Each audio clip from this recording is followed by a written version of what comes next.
Hey Sandeep, how are you? Hi, Pushkar. Thank you. I'm very well. Thanks for having me. My pleasure. And in case, I guess we are live on LinkedIn, but in case you're not able to hear us or there's some problem, please put it down in the comments. So we are good to go. So Sandeep, before we start about GTM, because I know you are one of the experts of GTM in this country, like you are a marketing wizard, I think people would be really interested in knowing your story. Like, how did you start? Like, what you have done so far? What is incremental about? Maybe a few moments on that. Sure, sure, great. Thanks everybody for joining in on a Saturday afternoon. We hope to make this session interesting. Well, my journey started off as a typical engineer, figuring out what to do, joining Wipro, spending about close to 5 years, 4.5 years with Wipro.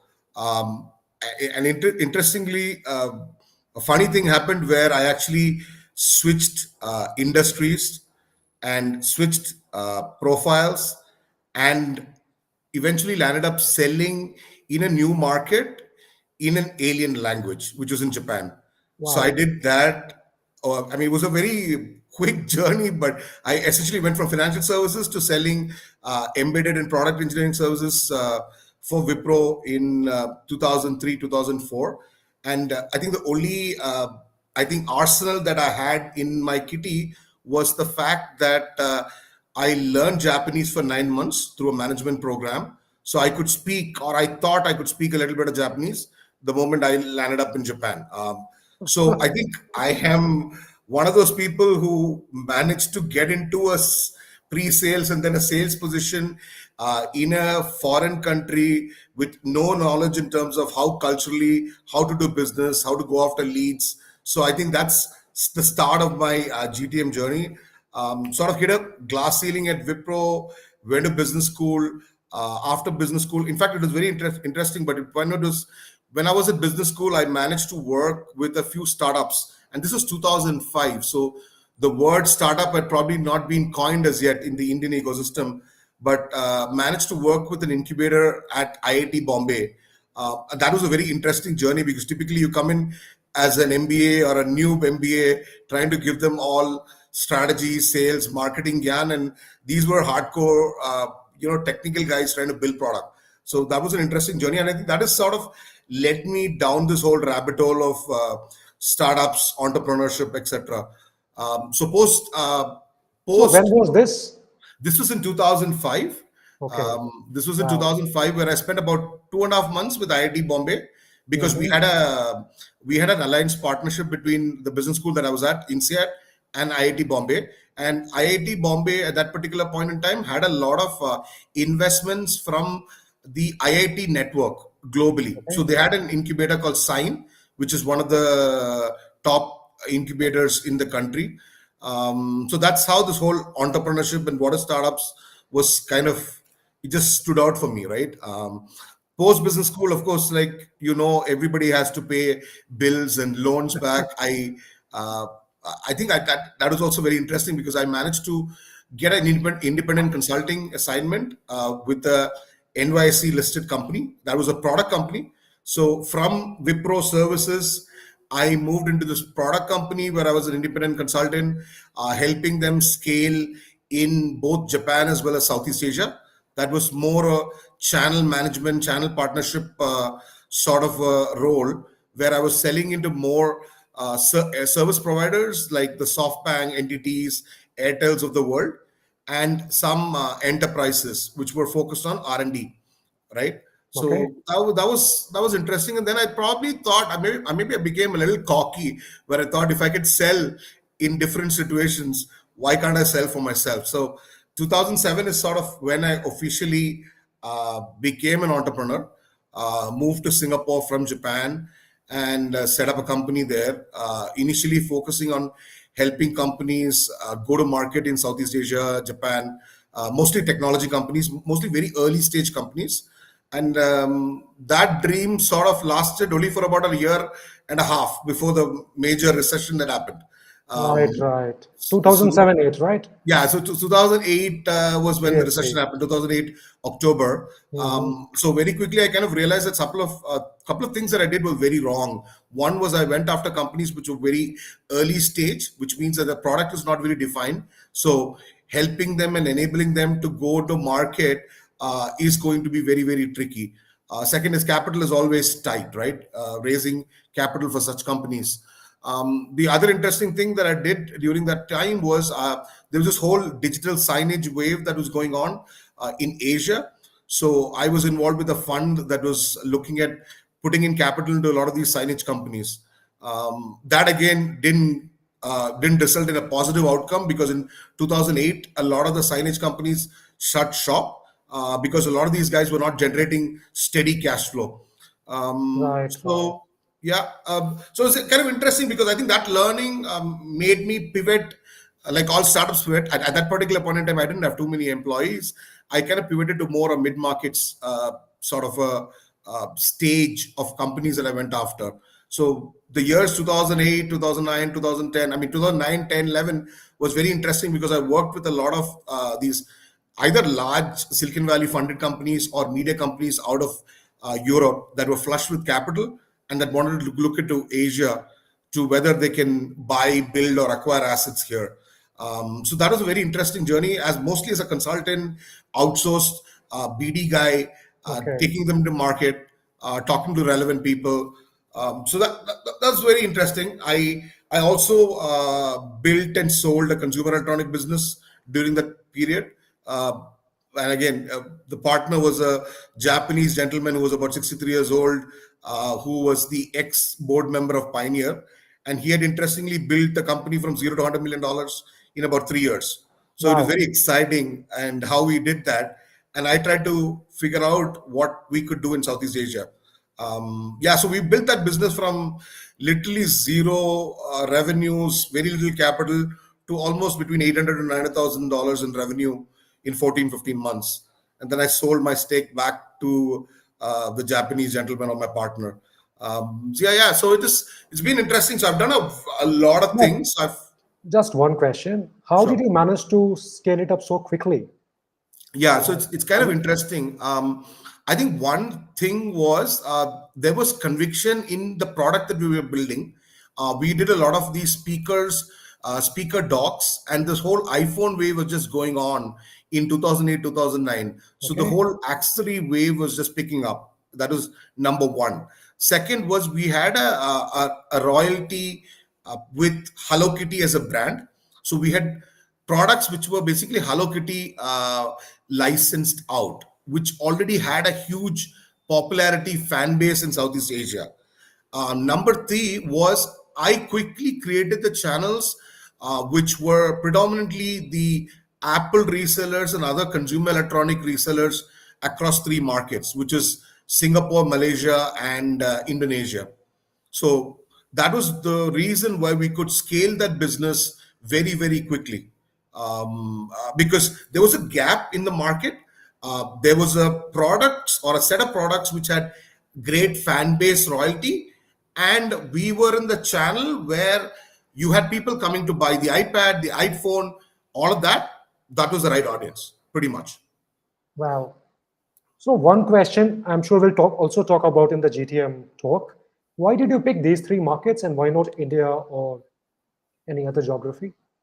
Like what was Sure. the reason? Sure. Because I was physically in Singapore, Mm-hmm. number one. Number two was the price elasticity, or actually the willingness to pay, was a lot higher in Singapore and Malaysia over India. Okay. Indonesia was probably 30-40% lower, but because we had these royalty products, we couldn't slash our prices just because the market has got low willingness, right? So Mm-hmm. India didn't obviously had, like, if I had done something in, say, with Hanuman, for instance, then it made sense for me to come to India. So in fact, in that business, the next product I wanted to do was Angry Birds, because Okay. Rovio was, Rovio Angry Birds was pretty big back in 2012, Right, 11. right. I wanted to do Angry Birds, and I knew Angry Birds could go all across Southeast Asia, India, etc. So Yeah, location proximity was one, willingness to pay was the other, and then established channels. So India didn't even have Apple resellers, so to speak, till 2014, 15, right? There was a lot of gray market, black market. In fact, it was very interesting because when I was doing this business, I kind of realized that 2 to 3% of the stock sold in Singapore of Apple stores was going to either Dubai or India. So Okay. people would pay a premium for Apple, but they might not pay a premium for accessories per se, Right, right. right? Yeah, so I did that, and at that same time, I was running an ad network as well, which is not a very great story, but I had put together an ad network which is not programmatic. Scale that to about actually, this at one particular point in time, we had about 260 million plus users on the ad network. Very Wow. late days compared to all the other programmatic guys. Unfortunately, one of the publisher partners was an antivirus company. They didn't really care about the money that they got out of the ad network because their core business was antivirus. Hmm. So I had to shut the ad network business down. Yeah, so post that, I think till that time I came to India in 2014, 15, I was advising, helping companies from GTM, BizDev, probably lost some amount of money, angel investing. I call it my second MBA. Yeah. So those are the kind of things that I did. So in India from 2016, 17 onwards, I've done a venture studio. The first business out of that was interestingly a local digital signage company, which still runs today. And The side hustle is Incrementum X, which is a growth marketing growth company that works with a lot of funded companies, and that's gone on for the last since 2017 and early 18. Uh, the playbook and the need exists. People want to go into a market cheaper, faster, better. It could be even your domestic market. So that's sort of what I've sort of doubled down on. And I didn't go for my third MBA, but I've been angel investing since 2018 onwards. I've got a reasonable portfolio of companies that I actually mentor and work with as well. I think two is enough. You don't need three MBAs. Well, I had a lot of my classmates who had two MBAs. So, well, my second MBA was unofficial, but yeah. And when did you start Incrementum? When was that? 17. Yeah, Incrementum X started actually, it started off as a side project late 2017, early 2018. But I don't think we kind of ramped up and hired a lot of people till like late 2019, or maybe just before the pandemic, which is Okay. Jan, Feb 2020. And I think the pandemic was kind of a pivotal moment as well because I was sitting out of Bali doing a lot of consulting, and then this pandemic was in the horizon, where I felt that hey, digital is going to be huge. Companies needing to efficiently scale is a great use case. How can we kind of double down there? Okay. And what exactly do you do at Incrementum? Do you help companies refine their GTM strategies, help them in marketing? Yeah, so we think about growth as a combination of two things, Pushkar, and I think Hmm. the content communication is a part of both. But essentially, there is a marketing stack and there is a BD lead generation sort of stack. So Okay. what we do with companies is we kind of help them either define marketing strategy or help them execute certain aspects of marketing strategy, focusing on we don't have like a very standard cookie cutter framework where you say you come here, I will give you 4 posts on LinkedIn, I'm going to charge you X amount. Hmm. We look at the business, irrespective whether it's B2B or B2C, come and help you define your marketing strategy and the different associated parts of that, and then can do the whole BD go to market part as well. So sometimes companies come with us saying that, hey, can you just help us with the marketing bit? How can we get to this audience? Then we just focus on that. And there are some companies that raise capital either at the seed or pre-series range, where we do a combination of both. Okay. So you mostly work with pre-series A, series A kind of companies, or also with more advanced startups at Incrementum? Sure. So I think our sweet spot would be from seed, just after seed, to pre-series A, slightly after pre-series A. That being said, we have worked with companies slightly later as well, but that is more sort of optimization and other kind of things. Yeah, so I would say our sweet spot would be between seed, slightly after seed, to series A. Okay, got it. Awesome. I think that's a fascinating journey because 20 years you have done so many things. And I think everyone who's watching this webinar, please ask us questions because Sandeep is an expert on GTM. I have I have prepared a few questions for you, Sandeep. Number one is, what exactly is GTM in very simple terms? Like, how would you explain it to a layman who doesn't know what GTM is? Sure. Sure. So, if I were to answer that question very honestly, uh, GTM can be equated to a framework Hmm. or a playbook that any business owner or startup or an organization can use to expand their business in one particular market or several markets. And a lot of people think it's a fixed framework or a playbook. I would say it is dynamic, because the stages that we're talking at in the evolution of a company, when it is seed or pre series A, right, there are changes that a company always goes through in terms of product, in terms of who That's they want to correct. sell into, etc. Exactly. So GTM is a dynamic playbook or a framework that somebody can use to win in a particular market. Okay. I don't think I can get simpler than that. That's because I thought a lot about that question over the years, but that's exactly what GTM is. Let's dive a bit deep into it. When you say a playbook or a framework, now I assume every playbook has some key components, right? So, Sure, what do you think are then key components of GTM sure. or key elements, however you want to define it? Sure, sure. So I think there are fundamentally three or four key components of a GTM, and that will change. Again, I have to give a disclaimer here. That will change based on the stage the company is at, Hmm. what sort of company it is, and which particular market. Fundamentally, there is the marketing aspect. And when I mean marketing, marketing is not just one element, which is, say, an SEO or paid ads or whatever. So the marketing aspect is the marketing overall strategy that you define in that particular market that you want to go into.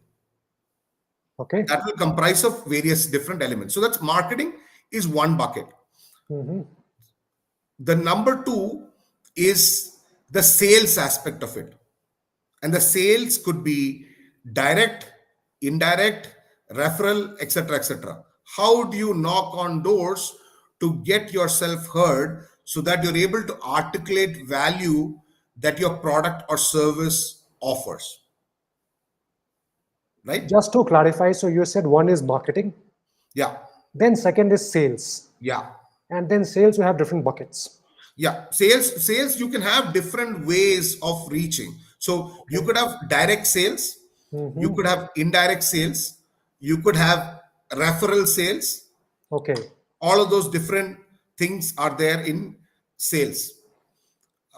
The third aspect Hmm. is, see, so when you come from, like, for example, I came from a software services background. I Hmm. had my visiting card saying business development manager. Business Okay. development manager or business development is not sales. Okay. Sales is not business development. So why I will do that differentiation, because when somebody comes from the service space, they see business development manager, they mean, I know it's sales, but they will say it's not sales. But let me just get to that point.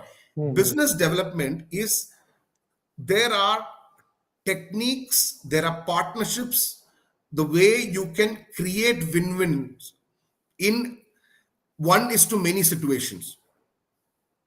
in a particular market, right? For example, I want to sell into, I want to sell a product into architects.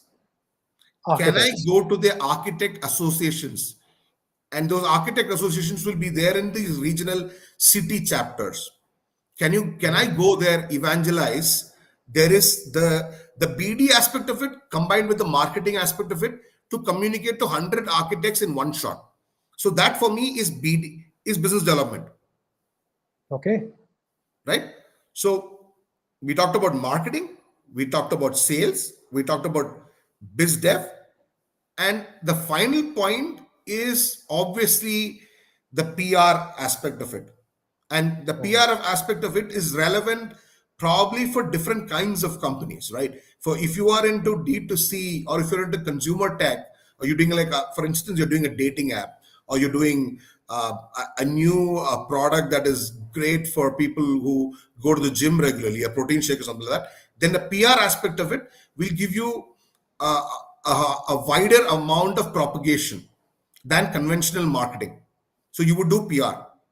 So I would say that these are the four fundamental building blocks that somebody needs to think about, and then say, hey, this market, this target audience, I'm going to go after. How do I sequence out my GTM playbook?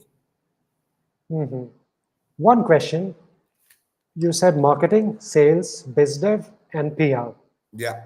Now, I think the first step is maybe you have to identify the market and your TG. Does that come before GTM? When you start making your GTM, you should know what is your market, like what is the market you're targeting, who are your target audience? Is that how it works? Yeah, great question, Pushkar. So it's actually great that you brought that up. So when you do I'm only good at marketing, asking questions. you're much better than asking questions. But my fundamental assumption was that when you do marketing, you know your TG. Okay. When you do your sales, you also know your TG. Hmm. So all of this, so having bare level research about your product, your competition, what are the real pain areas that you're solving, and pain of the customers, mapping it to TG is super relevant before you go GTM, Okay. right?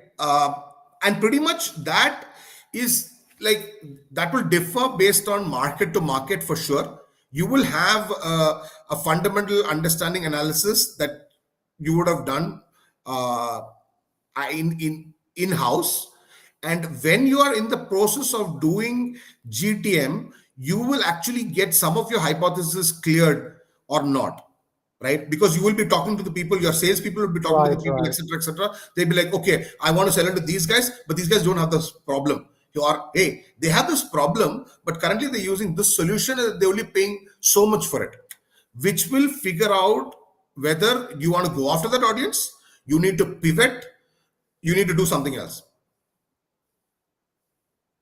So, Deep, is this a circular loop that you always, for example, you start with, first of all, you decided what is your TG.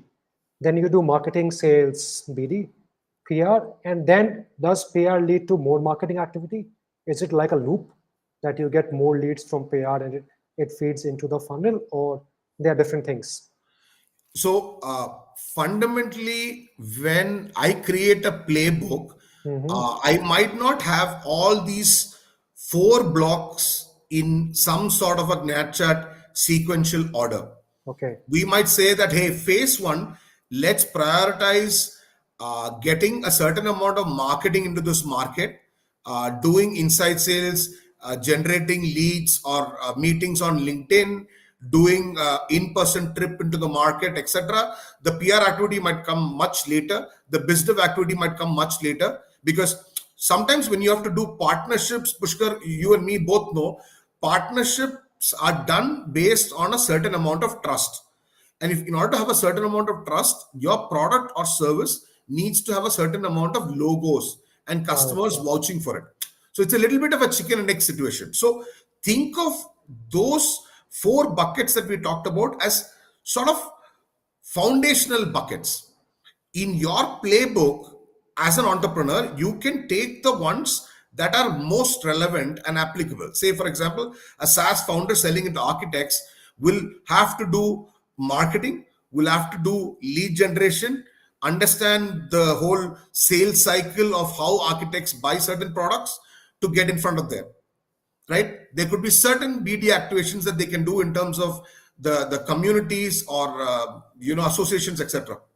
But you don't do PR initially, Right. right? If, for example, if it is a different product, like say a consumer tech product, it might not have any sales part. It might have only a marketing part, and it might have a BD part and a PR part.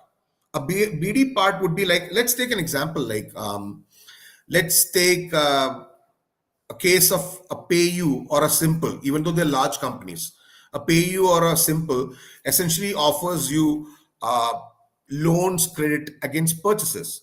Now, for them, the best way for them to have mindset recall is to have tie-ups with the likes of a Swiggy, Book My Show, and those kind of guys. So for them, partnerships is very important. So marketing is a big play for them, and partnerships is a big play for them. And then they Right. would create the whole PR cycle, which will allow more partners to come and say, "Hey, we also want simple integration." Got it. Can we say then these are four levers that a founder has? And of course, you don't have to use all four at the same time. You can decide like which one to use at that time that fits into your strategy or your end goal. Yeah, absolutely. I think you hit the nail on the head. These are foundational blocks or levers that the founder can have and use it to their best advantage at the right time. Like, for instance, maybe if we just step back here, if you're an enterprise company, you're dominated by sales, inside sales to get to the right decision makers, because your decision makers are very clear. You have all the information on an Apollo or a Zoom Info or a Lucia, and your decision makers are clear.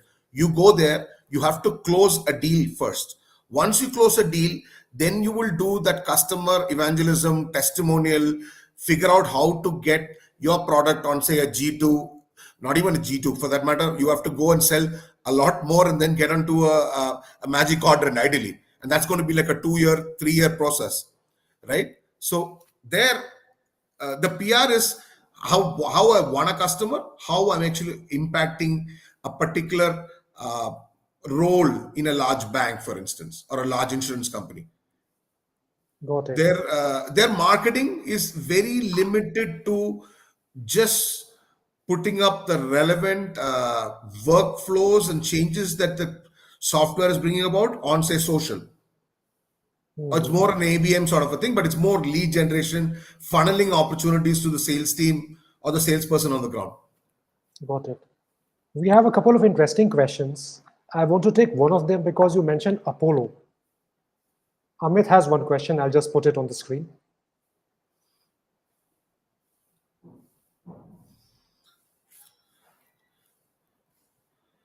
Like he's keen about GTM for hospitals. He's building Sure. an AI and data mining driven SaaS product. How can like any pointers for him? How to talk like how to take his product to hospitals? What how should he think? Sure. Amit, I've got a certain amount of experience selling into hospitals. It's not always pleasurable, but let me give you a crack, right? So, I think one most important thing that you got to think about is hospitals are people who are generally in that cycle of spending a lot of money on capex, spending a lot of money on doctors, and a lot of things. So their working capital requirements are very, very high generally. Okay. 100 bed, 200 bed, 1,000 bed hospitals, right? They don't necessarily have uh, the same mental model to think about software like they think about hardware and other things. So, the one important thing that you have to note is you have to be very, very specific which hospital or which size, the whole segment that you select has to be super clear. Number one. So I would assume that since you're talking about AI and data mining, I'm thinking that you will be looking at the top 10% of NABH hospitals in the country. Now, NABH hospitals in the country are about 2,000, 2,500. So you're Hmm. talking about 200 hospitals, which means that you are looking at hospitals which have 450, 500 beds and above, or 400 beds and above. Okay. Getting that list of hospitals is very easy. That data is available. Hmm. Now, what you need to do is here in hospitals, what happens? Some of the hospitals have gotten institutionalized in India. If you look at a Manipal, if you look at an Apollo, a lot of these hospitals are institutionalized, which means that there is more democratization in terms of who makes the decisions. Okay. So there you will have to do both a bottom up as well as a top down approach. In some hospitals, it is very promoter led, where only top down will work. So you'll have to go sell to the chairman, MD, follow up to the different ranks, show the demo, etc., etc. That is the process. So selling to a hospital in my book is still at the level that you're talking about, is still an enterprise sale with sub enterprise revenue and enterprise sort of sales process or cycles. Okay. So that's one aspect. Second aspect is, are there smart HRMS that you can tie up with? Is that an option? Is there a gap that HRMS doesn't provide, or like a hospital data guy doesn't provide, that you can go in and plug in? Which means that, hey, these guys already making money. They just need to share from that additional money that they make into your kitty, if that makes sense. So that's the partnership way you can think about it. But otherwise, I think in your model, 200 hospitals in India is your target audience. It's a very entrenched sales top down or bottom up approach.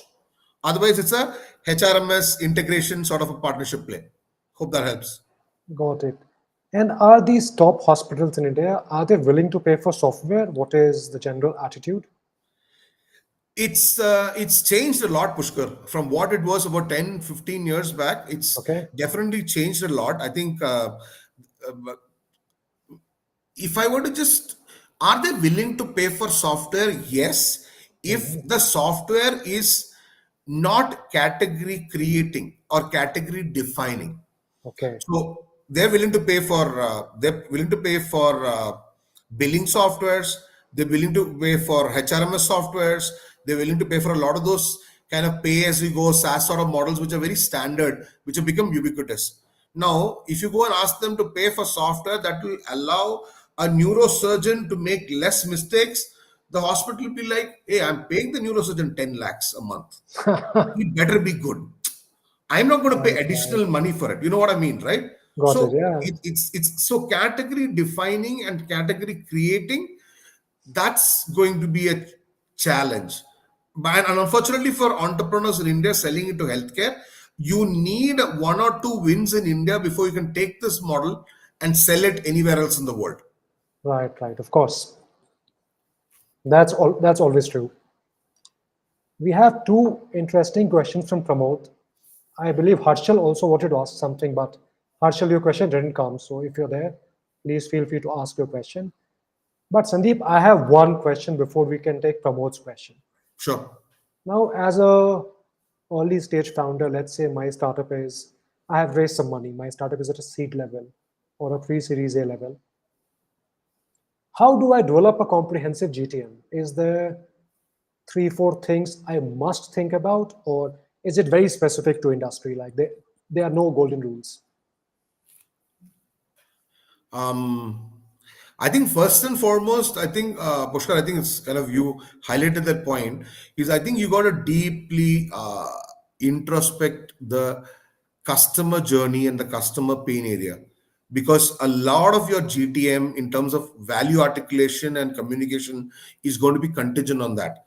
Yes, there are cultural nuances when you sell into different markets, but having that as a foundational pillar is super important. Number one. Number two is, see, I think we touched on the four buckets: Hmm. the Right. marketing part of it, the sales part of it, the BD part of it, and the PR part of it. A founder who's raised initial capital I think one of the first things that they have to do is create a persona of themselves on LinkedIn, push out, keep connecting to relevant people who they would look at selling into. And that's a process that will not stop, even when you hire salespeople. So, becoming a thought leader as a founder in today's day and age is super important because you have to stand out, right? There are marketing things that you can do. I mean, of course, people talk about emails. Emails do work if you are selling to certain types of decision makers, enterprise level, mid market level, etc. So, LinkedIn. So, I think it eventually boils down to that whole capital and resources. How much of capital do you have? How many resources do you have? Then you can say that, okay, I have so much of capital, I have so many resources. Now, what is the best use of the capital on hand? Best use of the resource and my time on hand. Where will I actually put my money right now to get a return? A marketing is not going to give you a return overnight. It is going to give you a return over a period of time. Sales, inside sales, talking to customers, getting people to refer you, etc., that's going to get quicker returns. So there is that playbook that you develop where you initially fire on one, two, three cylinders, and then you figure out that hey, these two cylinders are working well. The remaining I need to deprioritize. I need to double up on those cylinders, which is the same as a marketing activity. Today, marketing activity, you've got so many channels. You do things on different channels and then kind of double up on the channels that are actually making sense in terms of ROIS and brand visibility. So this is a similar way that I would expect the founder to think about it. Makes a lot of sense. Hence, is it what you're advising is when you're starting out, try out everything, 4 or 5 things, establish things, and then figure out what's working, what's not working. Whatever is working, you double down on that. Is that Yeah. the right way to put it? Yeah, I think it's the right way to. And I think one thing I think I've not highlighted here is Pushkar, when you talked about those four building blocks, when Mhm. you're going into a new market, say it's not India and it's not your domestic market, the event strategy is also a very important part. And that event strategy can come as part of marketing or can come part of PR. It depends on how you play it. But getting there, getting in front of the right audience, networking, because there's a certain amount of trust that you build when you meet a person rather than you cold email a person. Right, right, of course. And there are also culture nuances, Yeah, different absolutely. cultural nuances. Two interesting questions. Maybe we can take Harshal's question first, because you talked about going to Southeast Asia. It's a long question. I'll try to read it. They are selling their brands to Singapore, Malaysia, Taiwan, Japan, your territory. You are the expert there. All their buyers are very good in traditional supply chain, but not D2C. He says where I can access Lazada Mall and other Asian marketplaces. What country would be the best to open a company where we focus only on our D2C marketplaces to access Southeast Asia? Which country would you suggest? Would you suggest Singapore, Malaysia, Indonesia? And he Yeah, also wants to know more about Singapore. Will it sure, be good sure, to have a country because you have lived there? You know sure. Southeast Asia better than everyone else. I Yeah, think it's a very relevant question for you. sure, sure. Yeah, sure. I think it's a no-brainer. You want to sell D2C, you want to be headquartered out of Singapore. Mhm. Singapore is an expensive place to operate in, but still today it is one of the easiest places to start a company in anywhere in the world. So you can get a company up and running in 24 hours. And the Right. cost of maintaining, managing a company today, I think it's become slightly trickier to get a bank account in Singapore, but that you can solve by having a local partner or you know somebody who's a PR. You get them to be a director, not give them equity. But I'm saying Singapore would be a great place for you to have a company registered. Plus, you're currently selling through partners who are in the traditional supply chain. So essentially, what you can do is you can with the Singapore company, you can have your payment gateway everything set up, which means that you can sell anywhere in the region, And I think I would assume that in your business, your existing suppliers will not find this as cannibalization of their existing supply. So if they're selling in terms of D2C, that's not like limiting your B2B reach, right? So you can have a Singapore entity, you can have a payment gateway in Singapore, and you can sell regionally. That's number one. The last mile logistics is pretty sorted everywhere, right? Singapore, same day delivery. Malaysia, you'll have it probably the next day. Indonesia might be a couple of days, but the last mile logistics is also that can be integrated. And which country would you advise to open as the first market? Indonesia, Malaysia, Philippines, where cultural challenges are fewer for an Indian founder? I think so in the last, if I remember, there's a lot of Indian founders going to Indonesia and trying to set up in Indonesia. Big Started from market. about 3, 4 years back. I think just after the pandemic, right? Mhm. Because Indonesia is probably 5, 7 years behind where India is, but they're Okay. very native mobile first. Payments are very good. All that ecosystem is developed, right? Singapore is an expensive place to do business, but Singapore again, if you are looking at an ACV of say 20, 30,000 dollars from a SaaS revenue, Singapore is a great place because you have access to all mid-market companies. All of those companies are there. Uh, the only challenge you might face in Singapore is that category creating, category defining means that there's a certain amount of evangelism that you need to do before they sort of buy in, right? So Singapore is a great place. Indonesia is a great place. Uh, I would pick Singapore, Thailand, Indonesia, Malaysia. These would probably be my order of priorities, and I might be very biased, but yeah. But I not mean, Philippines or Japan or Korea. it depends. It depends on what products that you're trying to sell, right? I mean, like for example, soft. So maybe if I just kind of rewind back a little bit, Pushkar. So when I landed up in Japan in 2002, 2003, the one thing that I had going for me was that Wipro as a brand existed there Okay. since the late 1997, 1998, when they were cold calling customers from India Wow. before they had a Japan office. So the only two brands in of India that the Japanese knew back then was Tata and Wipro. So that made my sales process a lot easier. So in a market like Japan, Korea, you need to really understand where you're wanting to go and sell, and it is going to be very very subjective to the product, right? And you need to, I would say that most cases, Japan and Korea are markets where you ideally need to have a reseller partner or a distributor who takes certain amount of risk and then is able to channelize whatever business that he's doing right now with the right customers and get you into the door. Right, right.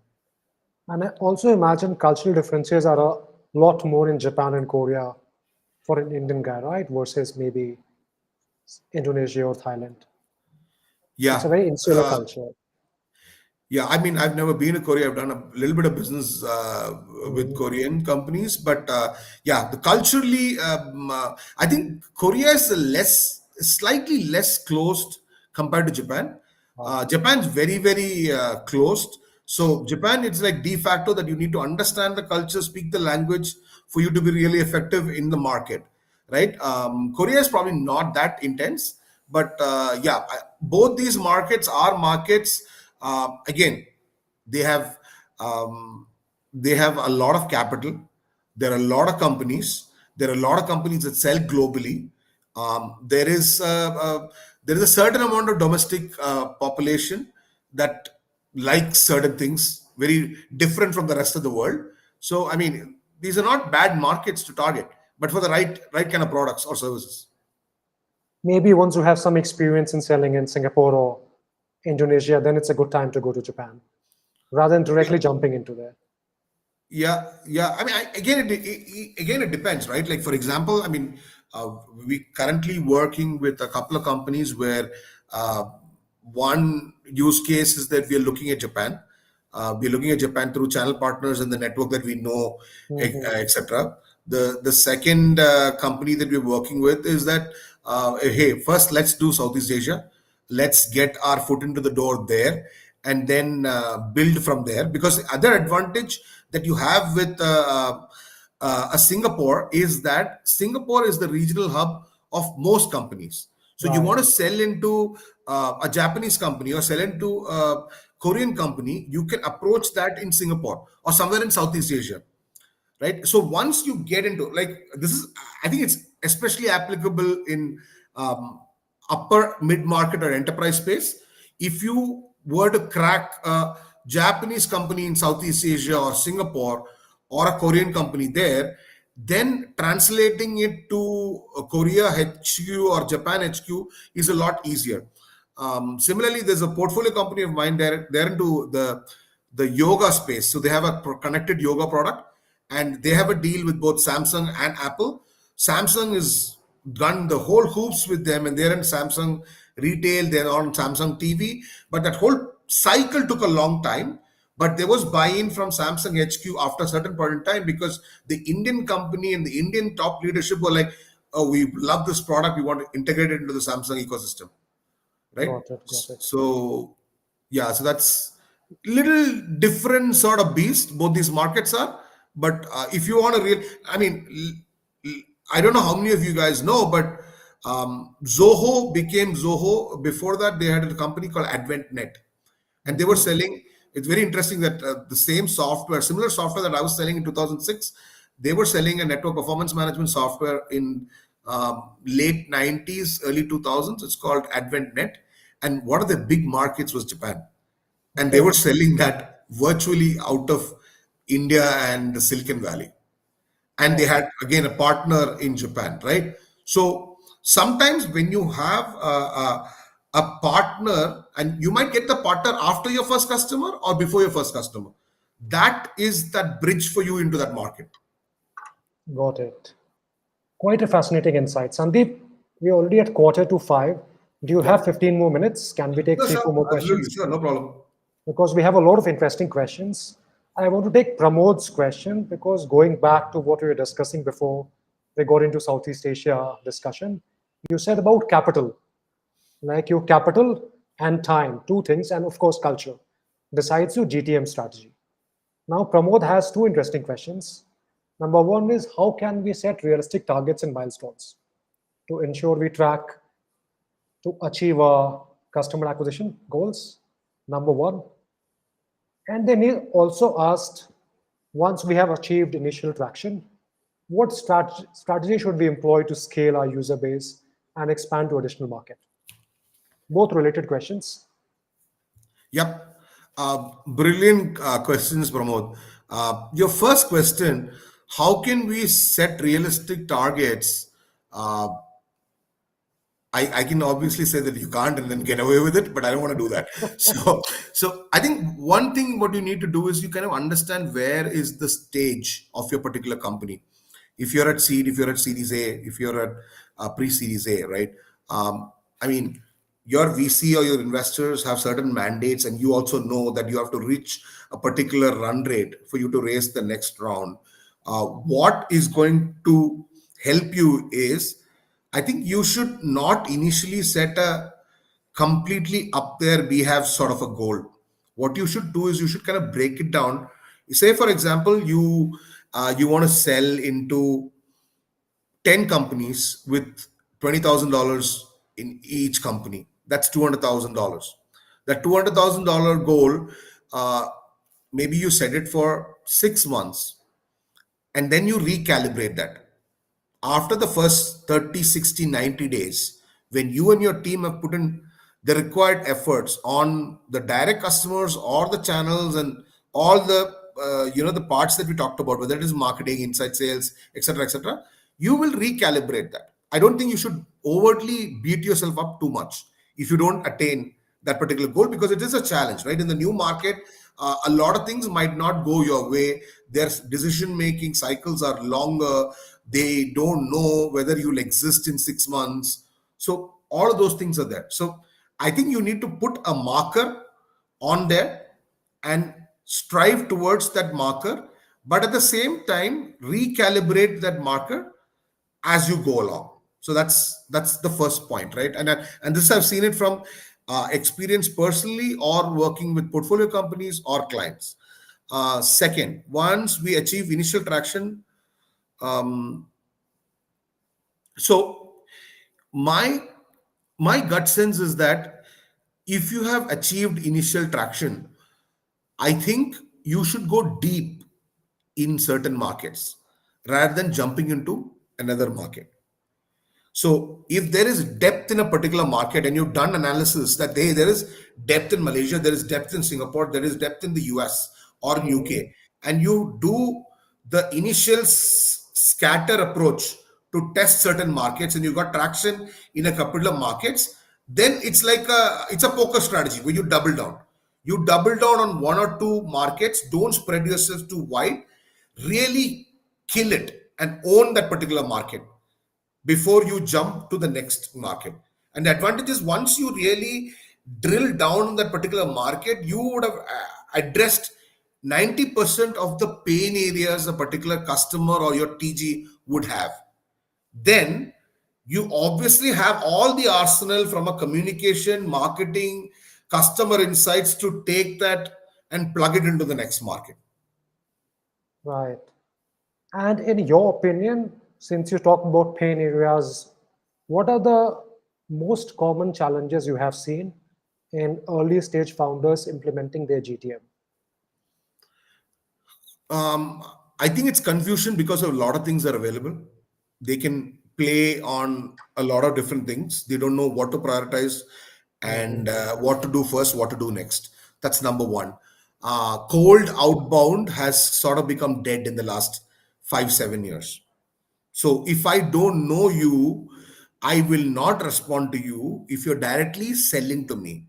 So founders, please start using social selling and create relationships. Like the reason I know Pushkar is because I've seen his content on LinkedIn and I wanted to get in touch with him, but I got a referral through a common friend into Pushkar. Mm.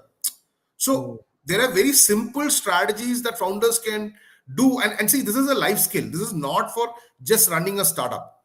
Having have you need to build relationships over a period of time. It can't be just transactionally for your business. So doing that, right? So there are several things that you can do to get you to the front of the line, and that you can keep doing.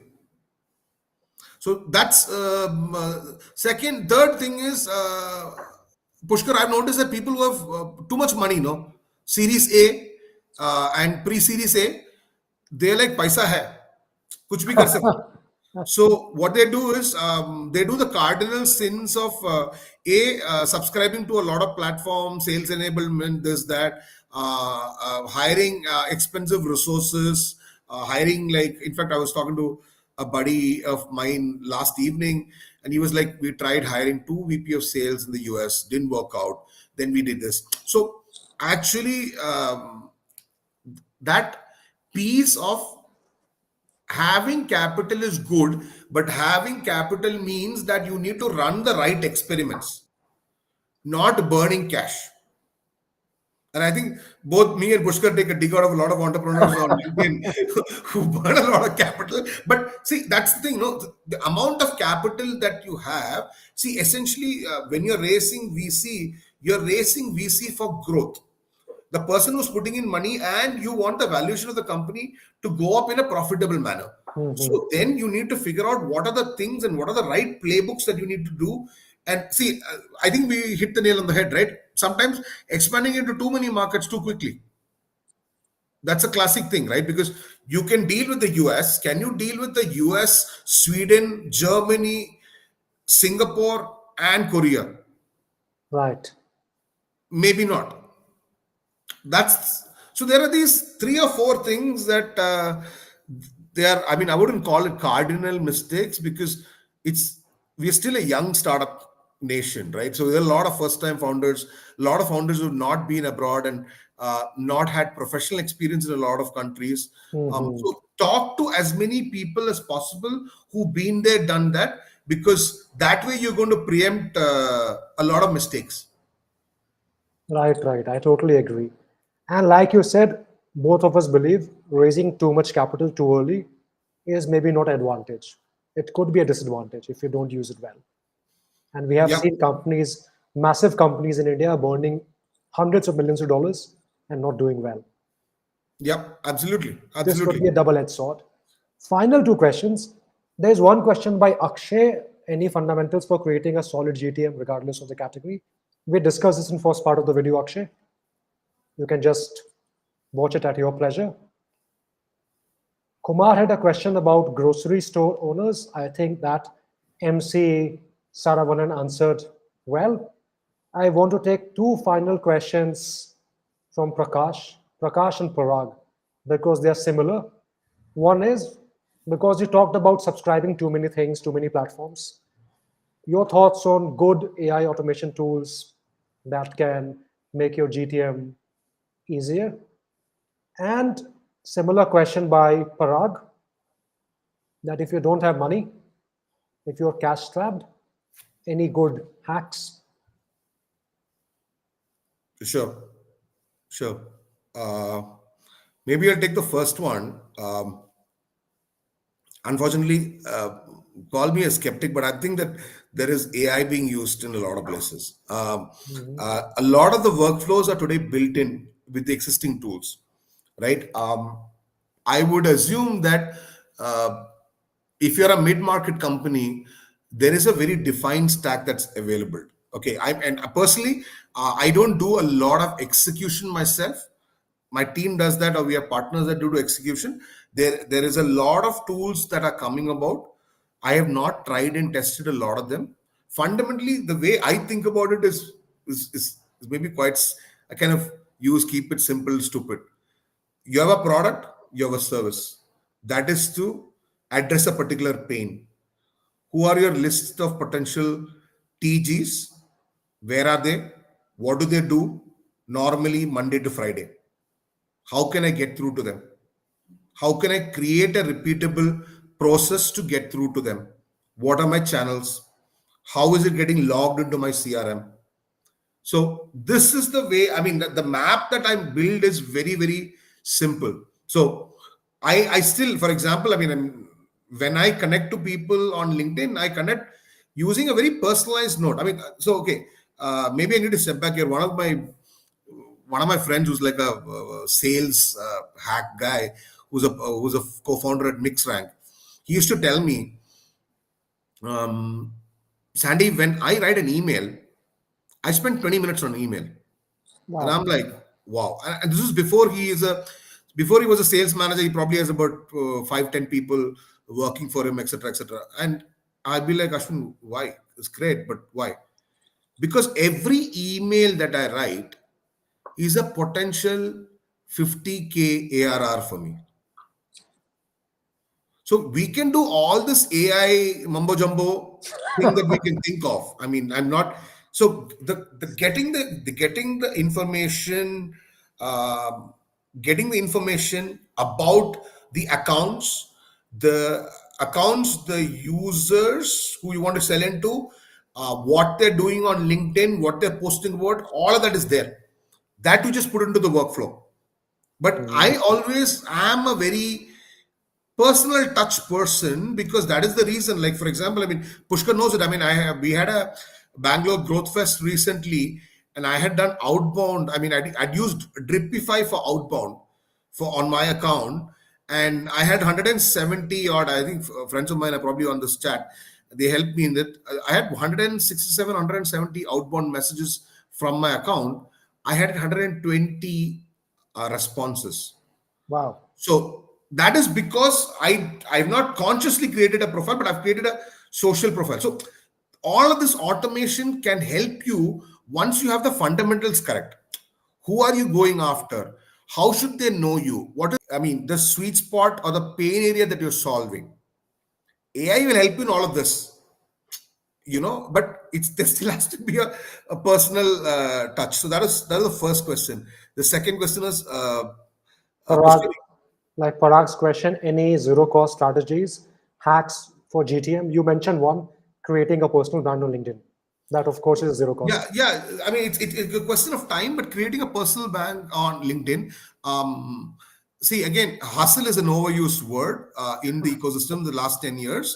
But see, making genuine connections, doing certain amount of research, thought, map out relationship, and see, the best thing is that I think we all have access to LinkedIn. LinkedIn is where all of our users are, who we want to sell into. So, having a very repeatable strategy without overtly appearing salesy is going to help you win in the mid to long run. At the same time, please think about always your product, your evolution of the product, and how it differentiates with competition. Because unfortunately, the fact of the matter is, AI today, if you look at, I mean, I keep reading CB Insights and all of that. Every space, there's so many AI tools coming in, this, that, whatever. So, what is the landscape today might not be the landscape in 6 months. So, Right. if you want to be alive, you need to be doing fundamental research. And that fundamental research is not just on your own notebook, notepad, or with your product team, but with the prospective customers to make yourself still relevant, right? Um, and yeah, build the best product in the world and the customers will come is never applicable. Even for Apple, it's not applicable. But yeah, Right, right. No, I totally agree. I think like it has been a great session, Sandeep. We should do one more, maybe around your thoughts on AI, like how AI is changing GTM. well, Or for sure, for sure. First, I have to get enough knowledge of it. I gotta talk to the relevant people. you But can maybe talk about how not to use AI. how not to use. No, but very interesting. Like for example, I've got a very smart junior in front of mine who sold two companies, who was the head Wow. of product at Zoom Info. He runs a company today called Docket. And what Docket does is Docket allows you to go and go through your entire Slack, all of the knowledge base regarding sales for proposals, and allows, it's like a virtual AE, get the information so that your responsiveness to customers and pushing out new proposals is going to be faster. So there's a ton of stuff that's happening in sales, marketing, sales enablement, customer success using AI, and that's not going to stop. Yeah, I'm sure. Like it's only going to accelerate, right? Yeah, absolutely. So there's going to be a lot of acceleration. There's going to be a lot of consolidation as well over the next 2 to 3 years, is what I feel, right? Because if I remember, I don't know, you remember, Pushkar, there was this Luma Partners map of the ad network landscape back in 2009, 2010, which had about 40 companies. And they started releasing the landscape every year, Right, and those right. number of companies went to 5,000, 6,000, and ad networks, most of them crashed and burned, or some got acquired by Google. But so the same thing is going to happen with AI, because you're going to have a lot of people building similar things, and there's going to be these master sort of wraparound tools that come in. And so I think it's going to be very, very interesting in the next 2 to 3 years. But I think founders need to be very, very aware. AI is not going to replace you guys. You still will have to sell, you still have to show empathy, you still have to get to the right decision maker, whether it is enterprise, mid market, solopreneur. That is going to be a function you still have to do. 100% with you on this. Totally agree. Very wise thoughts to end the session. Sandeep, thank you for your time. In case someone wants to approach you, anyone watching this webinar, is LinkedIn the best way?